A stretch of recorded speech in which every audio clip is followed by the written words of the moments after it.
De certa forma, essa nossa história começa bem aqui, ó. Campanha do armamento. Essa é uma história que precisa ser contada, e se você quiser saber um pouco da história do ativismo pelas armas no Brasil, acompanhe até o final deste vídeo.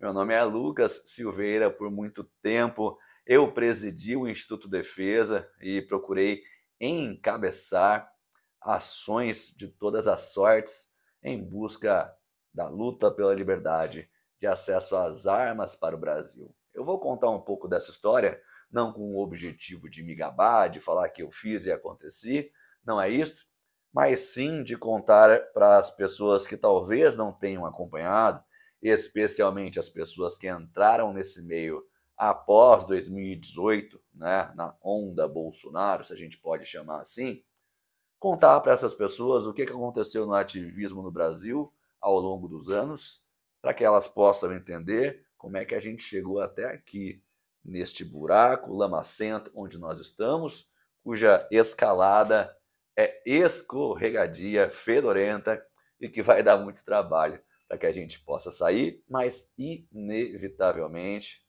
para quem sabe olhar para trás, nenhuma rua é sem saída. Quem era que dizia isso mesmo? Era o Charlie Brown? Enfim, não importa. Vamos lá. Antes de a gente começar, claro, eu preciso sempre pedir encarecidamente, não deixe de se inscrever no nosso canal aqui no YouTube, não deixe de ativar as notificações, nós temos conteúdos frequentes programados para acontecerem por aqui, e é claro, eu acho que é importante que você seja notificado destes conteúdos. O papel do defesa sempre foi e agora terá uma ênfase maior, como já alertado em conteúdos anteriores, nessa nova fase do Instituto de Defesa, vai ser ajudar a formar as pessoas no que diz respeito à compreensão da importância do direito, da liberdade, de como é que a liberdade funciona. Num vídeo frequente, houve um comentário de um hater ali, mas os comentários dos haters são bem-vindos, né? Até porque eles podem fazer com que a gente reflita, com que a gente eventualmente mude, ou que a gente também tenha a oportunidade de esclarecer. Mas a moral da história é que teve um hater que em um comentário anterior disse: ai, Lucas, que moral você tem para vir falar aqui de liberdade de acesso às armas? Você, aquele cara daquela organização lá, falou que você era um bravateiro. Então, obviamente, eu respondi para ele que a gente tinha falado já um pouco sobre a tal da bravata anteriormente, e eu prometi que a gente vai falar também sobre a bravata e como a bravata é tanto uma consequência quanto uma peça fundamental para esta liberdade tão falada, mas totalmente desconhecida pela esmagadora maioria dos brasileiros, em especial para os brasileiros que ocasionalmente têm alguma sorte de poder político, de influência na vida política, que, portanto, têm a capacidade de fazer, editar normas legais ou infralegais e atrapalhar a vida de todo mundo. Vamos focar aqui na campanha do armamento? Não vamos tentar não fugir do assunto? Deixa eu tomar o meu café.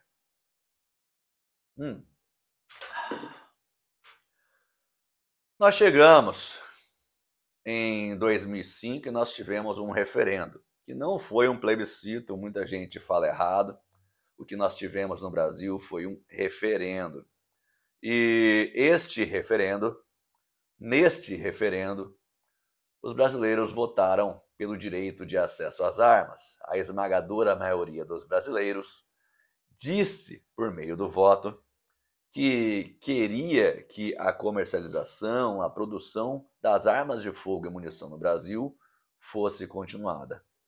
Mas é claro que tudo isto era apenas um teatro, como são especialistas em fazer, como os políticos são especialistas em fazer. Era parte de um grande teatro. Eles tinham convicção que resultaria em um estrondoso voto pela proibição das armas. Por que será que os políticos sempre têm essa vontade, essa ânsia, essa fome para tirar do povo uma forma que eles têm de exercer o poder, talvez a única forma que eles têm de exercer o poder? Deixa essa pergunta para a gente conversar posteriormente sobre ela. Pois bem, 2005 a gente teve então este referendo, que não foi um plebiscito, no qual a maior parte dos brasileiros disseram que eram contrários à proibição, portanto favoráveis à liberação das armas de fogo e munições no Brasil. Em qualquer país sério do mundo, em qualquer país onde houvesse de fato a democracia, onde o direito da população, a opinião pública fosse respeitada, o fato estaria encerrado naquele dia. Depois, um dia após o referendo, estaria tudo resolvido quando o assunto fosse liberdade de acesso às armas. Mas, é claro, não foi isso que aconteceu no Brasil. No Brasil, o que aconteceu é que, mesmo após o referendo, o já conhecido Partido dos Trabalhadores, à época no governo federal, passou a tirar dinheiro dos cofres públicos, aquele dinheiro que é tirado de você à força, que muita gente acaba insistindo em dizer que é um dinheiro necessário para que o Estado faça isso e aquilo, que é uma grande mentira. Aquele dinheiro dos tributos que talvez pudesse estar sendo utilizado, já que a gente quer utilizar dinheiro público para alguma coisa, para fazer escolas, para fazer hospitais, para fazer estradas, sei lá no que você acredita que seja importante, aquele mesmo dinheiro público passou a ser tirado dos cofres públicos para defender campanhas de desarmamento. Então pagava-se a Rede Globo de televisão, que colocava atores da Rede Globo fazendo pombinhas com as mãos para lá e para cá, cantando belas canções, aquela coisa toda romântica que a gente sabe que dentro do coração de ator tem apenas o que eles estão recebendo. Eu acho muito engraçado as pessoas levarem em consideração o que um ator fala. Afinal de contas, ele é um ator, né? A função dele é entrar em um papel. E por algum motivo as pessoas continuam acreditando que os atores não estão no papel quando eles falam sobre política. Por favor. Ator você paga, ele faz o papel pelo qual você pagou. Essa é a profissão dele. Enfim, dinheiro foi tirado, milhões de reais extraídos reiteradamente dos cofres públicos para defender o desarmamento, quando o brasileiro tinha dito que isso não era a vontade pública. Mas os políticos insistiram e fizeram com o povo todo caladinho. O grande mal do povo brasileiro é sempre esta obediência servil, razão pela qual também anteriormente nós já falamos sobre desobediência civil, que infelizmente é um tema completamente desconhecido pelo povo brasileiro, que acaba gerando alguns comentários extremamente rasos. Comentários do tipo: vai lá você então, pega a tua arma e vai lá para 15 mostrar que você é desobediente. Ah, vai na frente. Isso não tem nada a ver com desobediência civil, isso é só desinformação de gente que, infelizmente, não teve acesso ao mínimo de cultura, à leitura, para que pudesse compreender sobre o tema, para que pudesse compreender o tema, aliás. Pois bem, conforme os anos passavam, as medidas restritivas às armas recrudesciam, sempre com um grande apoio do Exército Brasileiro, sempre muito bem parceiro, muito bem unido com o governo PT. Para você ter ideia, existiam algumas normas, as chamadas portarias do Exército Brasileiro, que boa parte dos espectadores aqui, eu tenho certeza, que não tiveram acesso, não chegaram a viver esta fase, mas eu vou contar para vocês. Boa parte da legislação sobre armas de fogo era regulada por portarias do Exército. Portaria, gente, é uma norma que é feita assim numa canetada. Se a esposa do general dormiu de calça jeans em um dia, no dia seguinte ele pega a canetinha dele vai lá, escreve uma portaria e proíbe um calibre para você. É mais ou menos assim que acontecia. A gente teve decisões tão absurdas, tão contrárias ao interesse público vindas do Exército, que para mim já ficou claro lá atrás, antes de 2010, que o Exército não tinha nenhum interesse em defender o Brasil. Muito pelo contrário, ele já estava completamente contaminado ideologicamente, filosoficamente e financeiramente com os interesses de alguns partidos por aí. Partidos que defendiam o desarmamento. A gente chegou ao absurdo de ter indeferimentos de importação de carabinas 22 para o Brasil, sob a alegação do Exército Brasileiro de que estas eram armas de guerra. Você ouviu correto? O Exército Brasileiro escreveu, isso já faz tempo, hein? Não é de hoje não, não é de agora não, que as carabinas 22 não poderiam ser importadas para o Brasil porque elas eram armas de guerra. Imagina uma guerra sendo travada com carabinas 22. Aconteceu e já faz tempo. Então, as pessoas, nesse passado mais recente, quando eu via as pessoas imaginando que o Exército faria qualquer coisa pelo Brasil, infelizmente, não era possível acreditar nisso. Eu comprei muitas brigas com muitos comandantes, infelizmente, por acreditar que o problema deles era apenas um problema de doutrinação, como eu falei anteriormente. Eu acreditava até que o problema deles era apenas um problema de saber fazer exclusivamente a interpretação restritiva da legislação, né? Mas não é. O problema do Exército é um problema moral, é um problema ético gravíssimo, porque, evidentemente, falar algo nesse sentido, que não foi a única coisa que aconteceu, a gente teve indeferimentos de importação muito piores, com razões bem piores do que essas. É óbvio que eu não estou dizendo de cada elemento do Exército, é óbvio que dentro do Exército nós temos pessoas muito boas, algumas dessas pessoas muito inteligentes, inclusive, mas o grupo unido, o resultado do grupo é um resultado péssimo e pernicioso para o Brasil. Em seguida, então, a gente ficou indignado, é óbvio, era impossível não se indignar com o que estava acontecendo, razão pela qual, quando nós víamos na televisão com os atores da Globo recebendo milhões de reais do seu bolso, eles falando, cantando músicas sobre desarmamento e falando: venha para a campanha do desarmamento, desarme o seu coração, seja lá o que for. Esses dias até vi aqui, foi bem recente, uma delegacia, eu acho que é no Sergipe, que chama Desarme-se.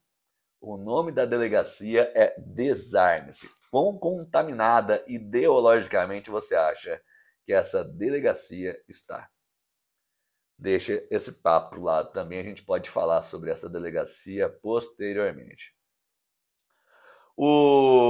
Aí a gente passou, portanto, a fazer agora sim, campanha do armamento, oferecendo informações sobre o armamento, mostrando o que, obviamente, o que era extraído do erário não mostrava, não era investido para mostrar, o que, obviamente, a Globo, sendo paga pelo Partido dos Trabalhadores, não ia mostrar, né?